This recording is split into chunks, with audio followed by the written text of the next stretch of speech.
ओम वसुदेवसुतं देवं कंसचारूणमर्दनं देवकी परमानंदम कृष्णं वंदे जगद्गुरुम। ओम। श्रीमद् भगवद गीता अध्याय 8 अक्षर ब्रह्म योगः। ब्रह्मन अव्यक्त है, अक्षर है यानी अविनाशी है।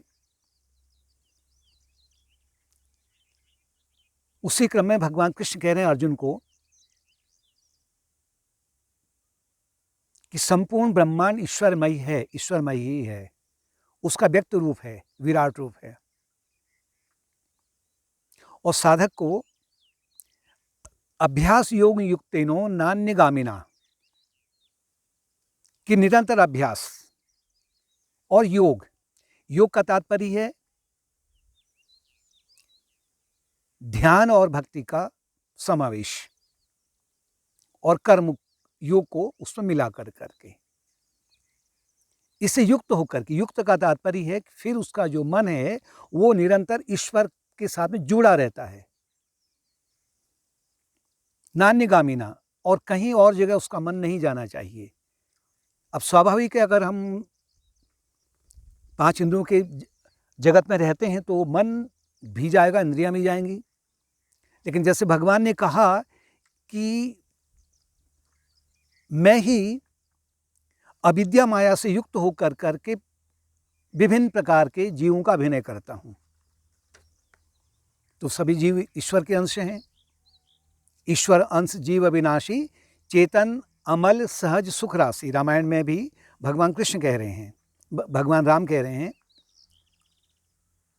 जीवात्मा ईश्वर का अंश है। जैसे सूरज का अंश एक बिंब बना हुआ है घड़े में, पानी के घड़े में, तो वो जो बिंब है वो सूरज का ही अंश है।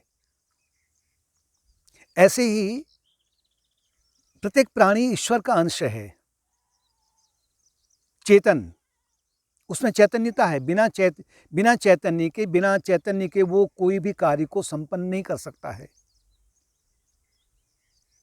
अमल, अमल का तात्पर्य है कि जीवात्मा ईश्वर का जो अंश है वो अमल का तात्पर्य है कि वो अविद्या, अस्मिता, राग, द्वेष और अभिनिवेश से अलग है, असंग है। जैसे आकाश बादलों से असंग है, अमल है। घड़े में प्रवेश होता हुआ बिंब, सूरज का प्रवेश होता हुआ भी वो उससे अमल है, यानी कि जो उसमें कीचड़ है या पानी है उससे वो मैल उस पर उसको प्रभावित नहीं करता है। सहज, चेतन अमल सहज, सहज का तात्पर्य है कि वो बाकी जो चीजें हैं वो हमें प्राप्त करनी पड़ती हैं, पाना पड़ता है उन्हें, लेकिन ईश्वर स्वयं ही प्राप्त है, सहज है, सुख राशि है, और जो वो वही ईश्वर सुख का पुंज है, आनंद का पुंज है। इस प्रकार से अगर आप अपने मन को साधना के माध्यम से जगत में रहेंगे तो फिर मन अन्य जगह जाते हुए भी नहीं जाएगा, क्योंकि नाम और आधार के रूप में वो ईश्वर को देखता ही है। और निरंतर दिव्य पुरुष, परम पुरुषम, यानी कि परमात्मा का ही ध्यान अगर ये कर रहा है तो उसका मन फिर अपने चित्त में शुभ संस्कारों को ही एकत्र कर रहा है, और अंत में जब उसकी मृत्यु आएगी, जब शरीर छूटेगा, उस समय भी वही संस्कार उसके बाहर डोमिनेट कर जाएंगे। अनन्यचेता सततम योमा स्मरति नित्यशः तस्याहम सुलभः पार्थ नित्ययुक्तस्य योगिनः।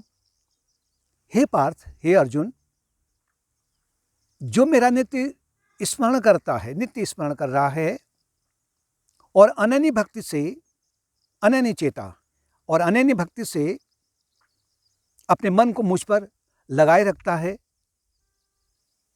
ऐसा योगी नियंत्रित मन वाला कहलाता है। और फिर कहते हैं कि भगवान, मैं उससे सहज में ही उससे प्राप्त हो जाता हूं। भगवान जहां अपने आप को सगुण साकार के रूप में, कृष्ण भगवान के रूप में बता रहे हैं, वहीं वो अपने आप को परब्रह्म परमात्मा के रूप में, निर्गुण निराकार के रूप में भी बता रहे हैं। सगुण निराकार के रूप में भी वो अपने आप को बता रहे हैं। तो इस प्रकार से मुझे पाने के लिए उससे कुछ और ज़्यादा प्रयत्न नहीं करना पड़ता है। प्रयत्न का मतलब ये नहीं कि आप अपनी साधना को छोड़ दें, पुरुषार्थ को नहीं छोड़ना है। पुरुषार्थ अगर छोड़ दिया फिर वही नीचे को अधोपतन हो जाता है। और मुझे पा करके मामुपेति पुनर्जन्म दुखालम शाश्वतम, और मुझे पा करके जो महात्मा जन हैं, जो योगी जन हैं, वो फिर इस दुख के संसार में नहीं आते हैं, लौट के नहीं आते हैं, मुझे पा लेते हैं। यानी कि उन्हें परम शांति की प्राप्ति हो जाती है, क्योंकि लौट के वही आएगा जिसके मन में अभी कामना होगी। संसार के भोगों को पाने की जिसके मन में कामना होगी, उन्हीं कामनाओं को पाने के लिए उससे दोबारा से पुनर्जन्म में आना पड़ेगा। यानी कि उसकी इच्छाएं अभी पूर्ति नहीं हुई हैं, वैरागी का उदय नहीं हुआ है, भक्ति का उदय नहीं हुआ है। ऐसे लोग संसार के भोगों में ही सुख को ढूंढते रहते हैं और बार बार उन्हें वहां से छलावा मिलता है कि मरीचिका के समान में। मरीचिका रेगिस्तान में, गर्म रेगिस्तान होता है, तो हिरन जाता है तो हिरन को प्यास लगती है। प्यास लगती है तो हिरन देखता है कि सामने कोई ताड़ का वृक्ष है या कहीं सरोवर दिखाई पड़ रहा है, या ताड़ का जो वृक्ष है वो उल्टा उसका बिंब बन रहा है, जैसे कि किसी सरोवर में उसका बिंब बन रहा है। अब हिरन को ये तो भान नहीं है, वो समझता कि ये पानी है, मेरी प्यास बुझ जाएगी, और हिरन दौड़ते हुए जाता है, उस पानी को पीने के लिए लालायित हो उठता है। और पास में जाने पर उसे कुछ नहीं मिलता, बल्कि थकान मिलती है, निराशा हाथ लगती है। लेकिन फिर वो आगे देखता है कि कहीं और दूर, थोड़ा और दूर कहीं फिर और मुझे पानी दिखाई पड़ रहा है। इसे मरीचिका कहते हैं। और अंत में वो जैसे जैसे आगे बढ़ता है तो वो हताश होकर के फिर अंत में प्यास के मारे, भूख के मारे वो उसकी मृत्यु हो जाती है। ऐसे ही जीवात्मा व्यक्ति संसार में, संसार के भोगों में सुख ढूंढ रहा है, यानी प्यास बुझा रहा है, मन की प्यास, यानी सुख की प्यास बुझाना चाहता है, संतोष की प्यास बुझाना चाहता है। लेकिन अनंत जन्मों तक भी अगर वो इनमें अगर पड़ रहा है, तब भी उसकी प्यास यहाँ पर नहीं बुझ पाती है, परम तृप्ति उससे प्राप्त नहीं हो पाती है। लेकिन जो मेरे धाम को आ जाता, कह रहे हैं कि मुझे पा करके पुनर्जन्म से वो मुक्त हो जाता है, क्योंकि आ ब्रह्मन भुवनान लोकः पुनरावर्तितो अर्जुन, कि है अर्जुन, समस्त लोग जो भी हैं, यानी कि जहाँ मन और बुद्धि और इंद्रियों की सीमा है, वो अनेक अनेक लोग हैं। मन के अनुसार में लोग अलग अलग हैं। ये मनुष्य लोक है, तो जब मन उन्नत होता है तो फिर वो जैसे गंधर्व लोक है, देवलोक है, पितृलोक है, या नीचे वाले लोक हैं, और वो भी इसी प्रकार से सत्य प्रतीत होते हैं जैसे कि हमें ये पृथ्वी लोक सत्य प्रतीत हो रही है। लेकिन जितने भी ये लोक हैं यहाँ, यानी कि ब्रह्मा के लोक तक भी, ब्रह्म नहीं, ब्रह्मा या स्वर्ग तक हम कह सकते हैं, यहां से लेकर के स्वर्ग तक जितने भी लोक हैं अलग अलग, वो सब पुनर्जन्म वाले हैं। लेकिन सकाम कर्म वाले ये सोचते हैं कि हमें अगर किसी और लोक में पहुंच जाएंगे, गंधर्व लोक में पहुंच गए, या पितृलोक में पहुंच गए, या स्वर्गलोक में पहुंच गए, वहां हमें अनेक प्रकार का सुख मिलेगा। वो जो सुख है वो इसी पृथ्वी पर जो हमने शुभ कर्म किए हैं, सकाम में शुभ कर्म किए हैं, उनके अनुसार ही हमें वो लोक की प्राप्ति होती है। और वो कर्म की समाप्ति होने के बाद में फिर से उसे पुनर्जन्म में आना पड़ता है। और ये आवश्यक नहीं कि फिर वो मनुष्य की योनि में आए। लेकिन भगवान कह रहे हैं कि मामुपेत्ति तू कौन्तेयो पुनर्जन्म न विद्यते,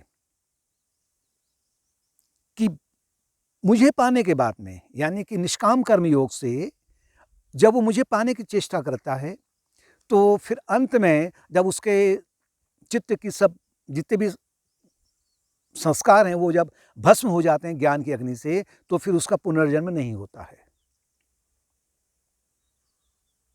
यानी कि निष्काम कर्म वाले, निष्काम कर्म योग को अपने जीवन में लाने वाले, वो जन्म और मृत्यु के चक्र से मुक्त होने की प्रक्रिया में लग गए हैं।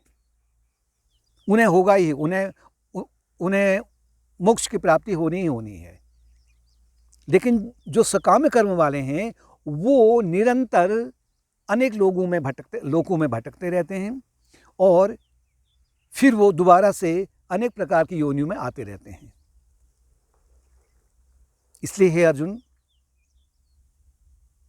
निष्काम कर्म योग को पकड़ो। जो तेरा युद्ध है, इस युद्ध को तू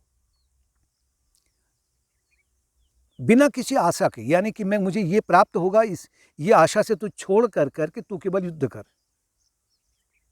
यानी कि जो भी व्यक्ति का दैनिक जीवन में कर्तव्य कर्म उसे प्राप्त हो रहा है, वो उसका युद्ध है। अर्जुन को जैसे युद्ध के मैदान में अनेक प्रकार के दुख सहन करने पड़ रहे हैं, आघात सहन करने पड़ रहे हैं, तीर लग रहे हैं, वज्र लग रहे हैं, चारों ओर हाहाकार मचा हुआ है, भूख भी लग रही है, प्यास भी लग रही है, बेचैन भी हो रहा है। ठीक इसी प्रकार से साधना मार्ग में भी व्यक्ति का जो दैनिक जीवन का कर्तव्य है, उसमें उसे अनेक प्रकार के दुखों का सामना करना पड़ेगा। ये नहीं कह सकते कि हमने अब निष्काम कर्म को पकड़ लिया है तो हमें अब दुख नहीं आएगा, या हमारे मन में हमें प्यास नहीं लगेगी, भूख नहीं लगेगी, संताप नहीं होगा, शोक नहीं होगा, हमें कोई रोग नहीं होगा। ये सब होगा, लेकिन उसके बीच में भी, झंझावातों के बीच में भी, अगर व्यक्ति ने अपने मन को निष्काम कर्म योग की ओर लगा दिया है, चित्त शुद्धि की ओर लगा दिया है, तो वो मोक्ष की ओर बढ़ रहा है। और नहीं तो ये जो संसार है, ये दुख का आलय, यानी दुखों का घर है। शाश्वत में ये मतलब कि यहाँ सुख है ही नहीं। शाश्वत ये यानी कि निरंतर, ये नित्य, ये निरंतर दुखों का ही घर है।